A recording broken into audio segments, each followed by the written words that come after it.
using papers from this 6x8" collection pack by 49 and Market, and it's part of their Plum Grove collection. I'm just using some of the more muted papers in the set.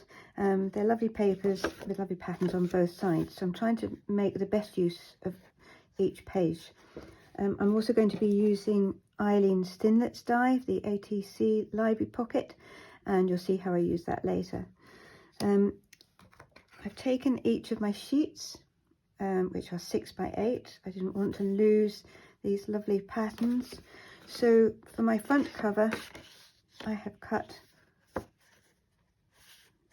at 5 inches, so that the resulting piece is 6 inches by 5. And then I have scored that at 3.5 inches, and that's the front cover. For the back cover, I cut a single piece measuring 5 inches by 5 3/4 inches. And when this goes on the back, that's the back cover. That will give you that little bit of interest there to get a tab in on the front cover. For the 2 inside pages, I've cut, again, I've used the same sheets in the 6-inch format, and I've cut them at 5 inches depth and scored at 3 3/4 inches. And there's 2 pages, and they will come together like that. When they go into the book, you will have a front cover, a pocket when these two are stuck together, some pages, and then when the back cover is stuck on, you'll have another pocket there. And hopefully that will be the best use of these gorgeous papers.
you.